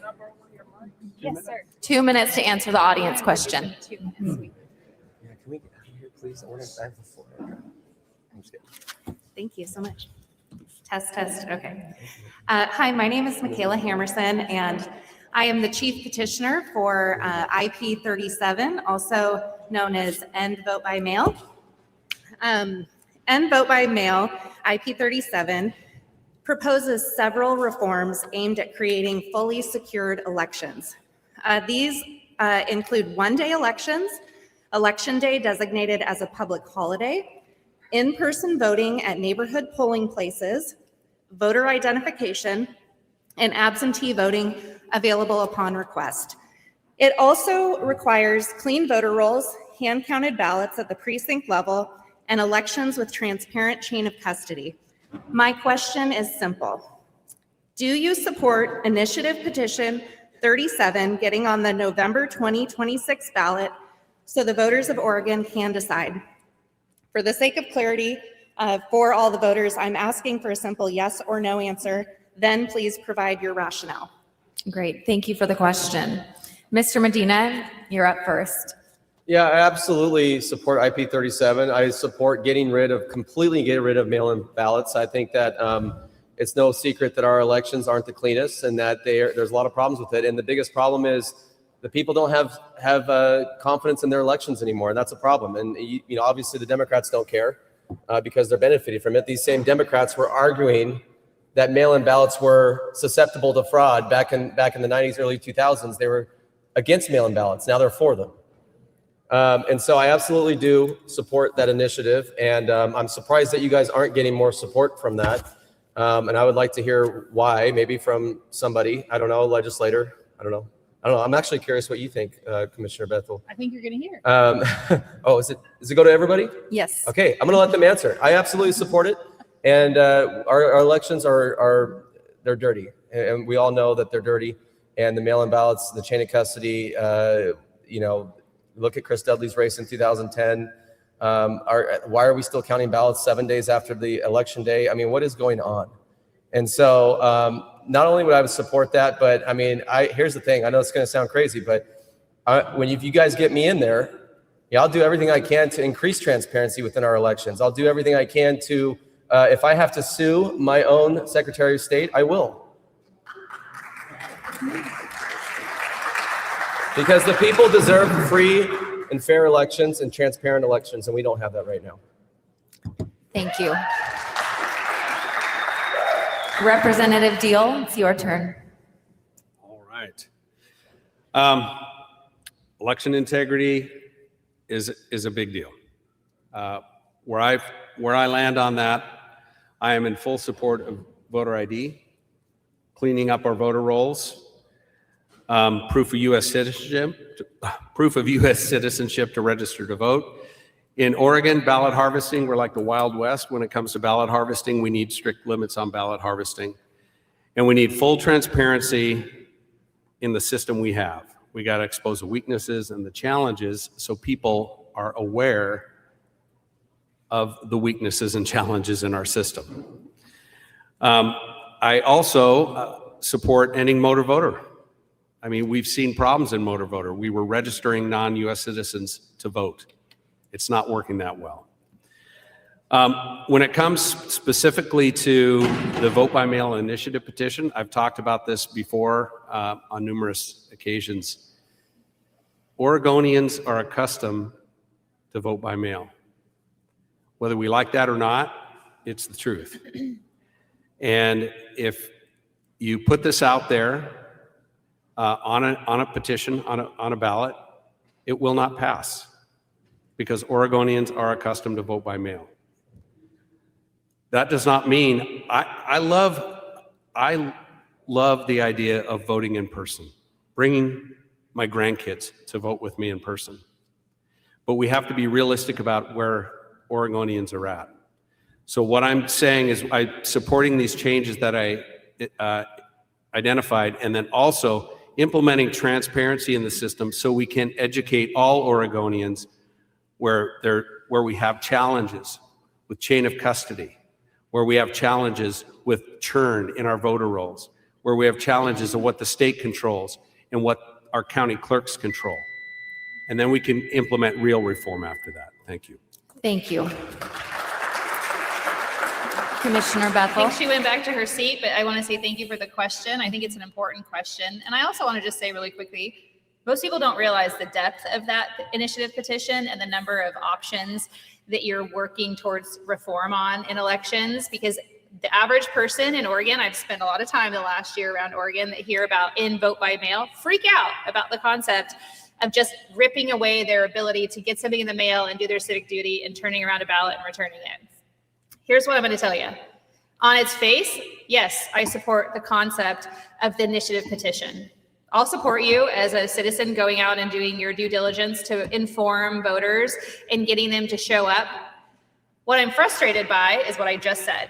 Most people don't even understand the depth of that initiative petition. The things that I think are missing, just so we're clear, you didn't talk about ballot harvesting, which I think should be illegal in Oregon. I think it's a manipulative way to get people to vote your way when you knock on their door and they're a vulnerable person in our community that either doesn't understand the systems, they don't understand the culture, and they're frankly just too busy to pay attention.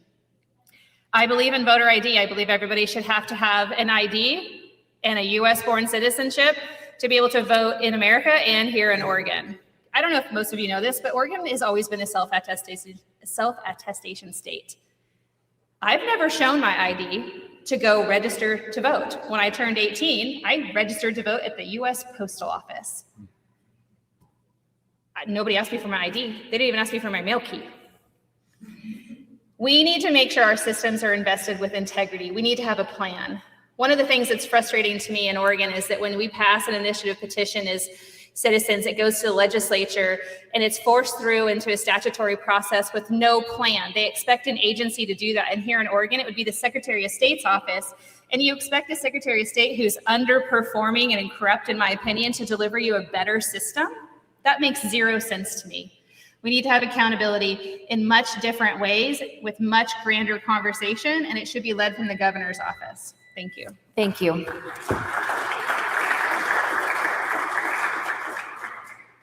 We have about 10 minutes left in our evening, so I'm going to do one of the natural resource questions and then give you all a 2-minute closing statement. So we're going to start with Representative Diehl. And here's the question. Oregon's forests, water, fisheries, and public lands drive jobs in timber, agriculture, and tourism, but face overregulation and federal management issues. How would you advance sustainable resource use, reduce wildfire and drought risks, support rural counties, and protect long-term environmental health? In 2 minutes. Yes, Wow. sir. We're going to do, well, Okay. you get 3 for this one. Let's keep the Okay. rebuttals down. Oregon sits on a bounty of natural resources. We've got to be one of the wealthiest states when it comes to our natural resources, and we are letting them sit and we've locked them up. And it is one of the most frustrating things I have about this state. Let's talk about timberlands. We have let fuels build up in our timberlands and we're letting them burn instead of harvesting timber in a sustainable way. You guys know all the problems. As governor, I get to pick who's on the Oregon Department of Forestry. That Oregon Department of Forestry would look a lot different with Ed Diehl as governor. Yes, it would. I believe in sustainable harvesting of our forests. We can have beautiful forests that are fun to recreate in, that provide great paying jobs for the local communities, that bring tax revenue to our schools. We have taken our rural communities by locking up our natural resources and driven them in some cases into poverty, and now they come begging the state for money, and it's outrageous. They have the natural resources there to be wealthy and have good paying jobs. And we can do that. We can do that in a sustainable way. when it comes to, and it's not just timberlands, folks, it's not just timberlands. It's with minerals. Did you know Oregon's sitting on one of the largest lithium mineral reserves, I think, in the country, on the border between Oregon and Nevada? We're sitting on this wealth of lithium, and we don't do anything with it. We lock it up, and we go to foreign adversaries to get those precious metals. In some cases, we go to Africa with slave labor, with no environmental controls, and we think we're doing the environment a decent job. It's outrageous. We could get those minerals here with Oregon jobs, with clean environmental regulations that make sense, and pay good salaries to Oregon people. It's outrageous to me. This is the key to wealth and prosperity in Oregon, is unleashing our natural resources. You guys here in Coos Bay know it better than anybody. I'd like to add to that when the Elliott State Forest. I don't want a research forest. I think we already know how they work. I want a forest that works for us, that is beautiful, that doesn't burn, that provides jobs. We can do that with the Elliott, and I can go over and over again on the problems we have. One good thing is what's happening at the federal level. There are some changes at the federal level to dramatically increase the harvesting rates on federal land, which I think is a great move. If we can, I got to do that. If we can get a sustainable level of harvesting that we can predict for 20 years down the road, we will have sawmills back in these areas. We will have timber processing back. Thank we need you, that Representative Diehl. long-term forecast. Thank you. Commissioner Bethell? Yeah, thank you. So there's a variety of things that I'm going to do as the governor. One, I'm going to continue to work with the federal administration to make sure that the Oregon Habitat Conservation Plan never takes effect. I'm going to make sure that we work on our own petitioning from our local level with the Natural Resource Forward lens against the Endangered Species Act. I'm going to work with the federal government still, because I'm doing that today, on making sure that we get stewardship agreements in the 17 timber counties that produce timber on BLM and United States Forest Service lands. I'm going to make sure the freaking state works with counties. You know what? County commissioners are the ones doing the active work today to make sure that we can harvest timber in this state. Just 3 weeks ago, I was back in Washington, D.C., working with Curry County, and I bet you Marion County and Curry County be the two fastest counties in this state working the Trump administration to cut trees in our counties before anybody else, because we're very aggressive about working with legal counsel to get that done. There's plans all across other timber states on the Western States Accord that we can mirror action on. Let's talk about agriculture. Marion County is the #1 producing ag county in the state. We have over 2,500 small farms. Let's talk about oppression of an industry.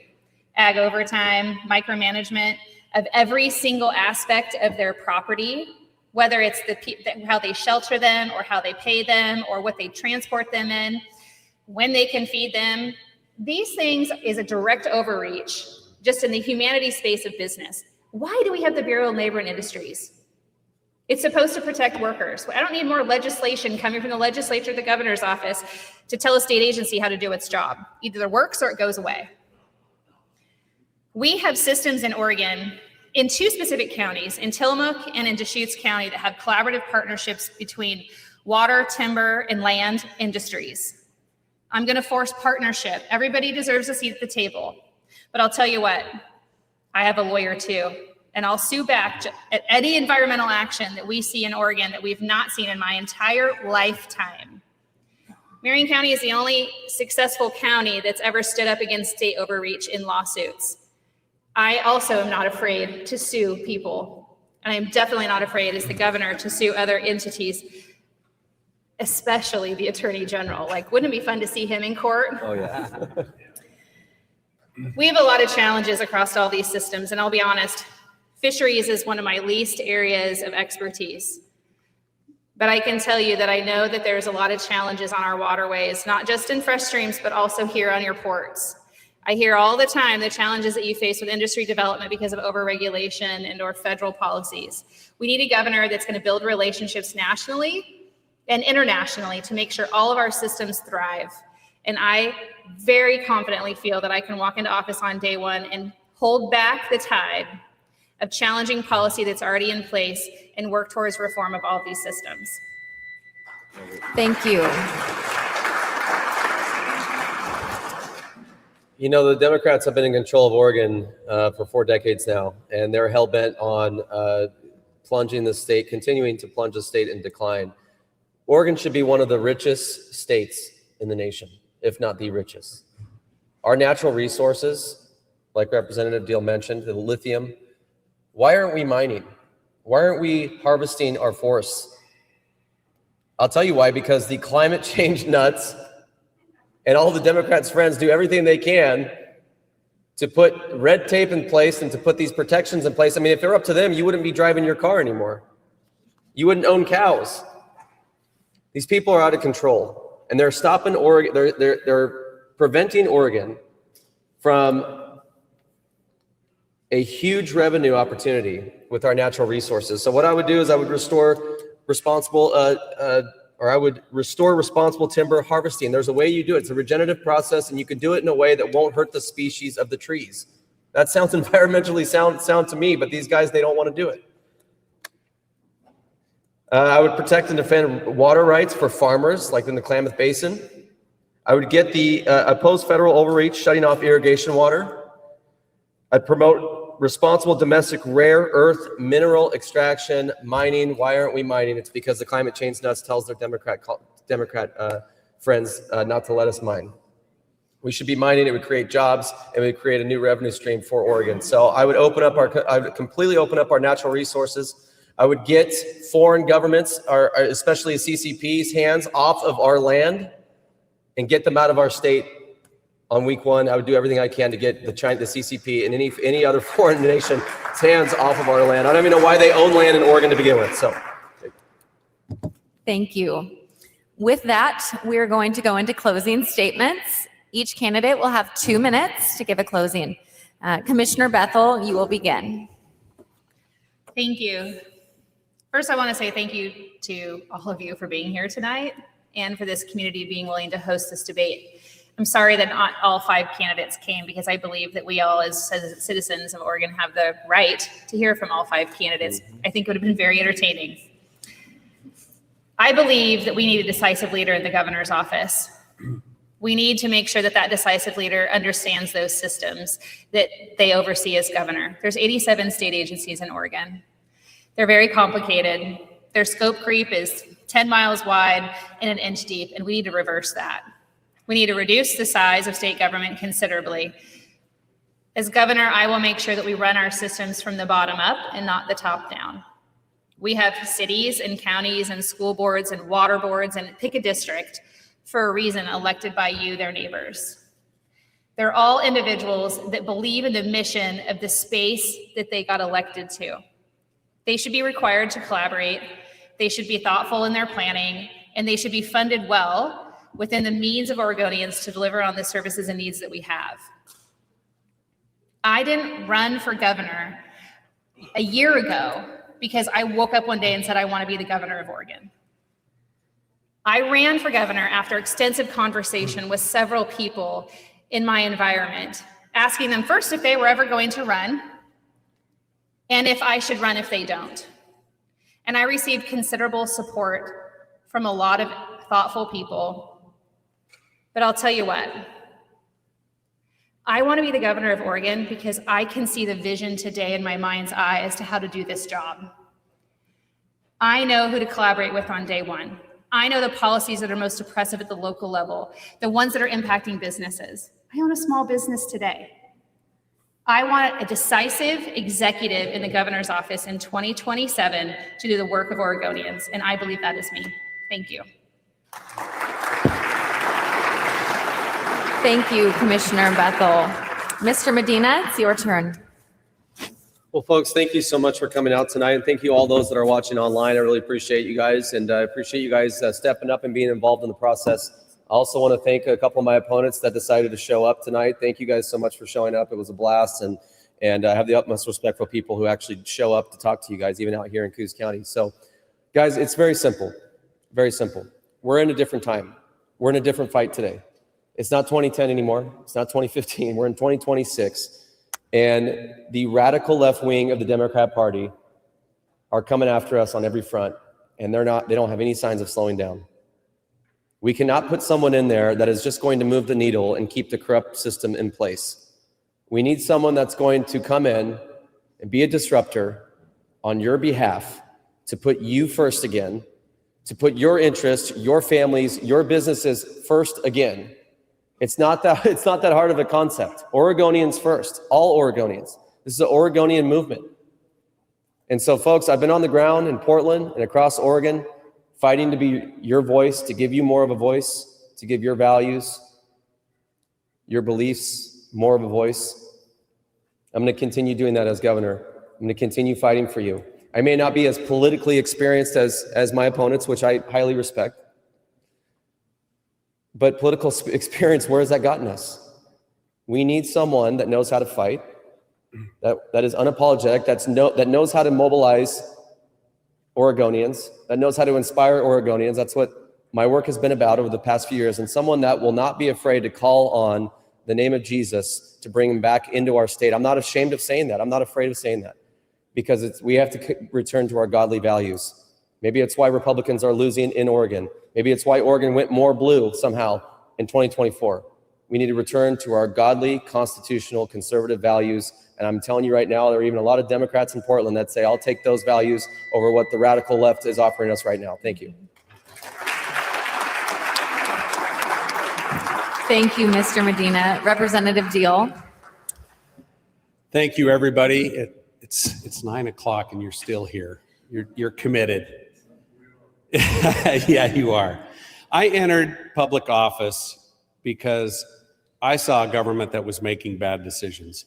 And when I got into the building, what I realized is they are not representing the best interests of the Oregon people. And how can that be?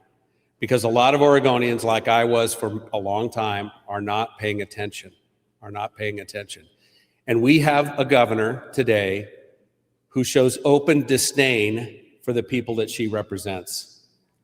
And it was on full display with that transportation tax and fee referendum. She knew it was unpopular. She did it anyway because she appeased the special interests and thought that's all she had to do. That to me is unacceptable. I want to talk about how we take Oregon back. And we take back Oregon by rallying conservative-minded folks in this state to vote. And we can overcome those election issues that we have, and we all know we have them, but we can overcome them because at least 250,000 conservative-minded folks are not voting. They come out and vote, we take our state back. She was not expecting what we did with the referendum. We have given hope to a lot of people. Everybody here has given hope to a lot of Oregonians for the first time that they have a voice. They have a voice. Over 40 years, we have been losing. For 40 years, Oregonians, when it comes to selecting who their Republican primary or the Republican candidate is going to be, is primarily left that to the political class and the power players. They have given us a loser for 40 years. It is time for the Oregon people, for conservatives, to vote in the primary and elect the people's candidate for Republican governor. I believe I'm that candidate. I can take on Kotek head to head. Thank you.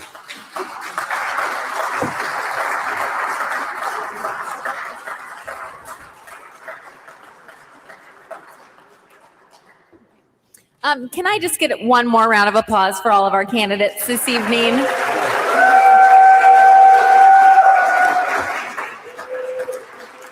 Well done, everybody. Thank you for being here tonight. And thank you to the Friends of the Coos County Republicans for being here. And if I can leave you with one message, it's to show up and vote in this May primary. Show up and vote in the general. And while you're at it, get a new person that is not registered to register to vote.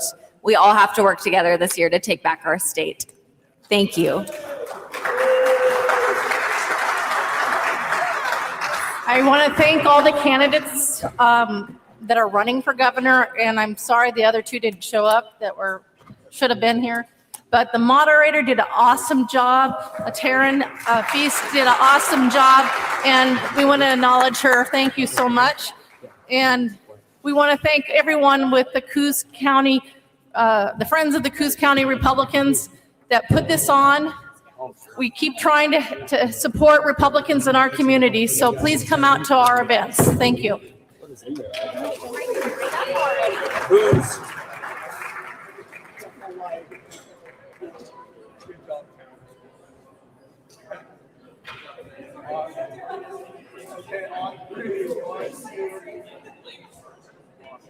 All right. Yeah.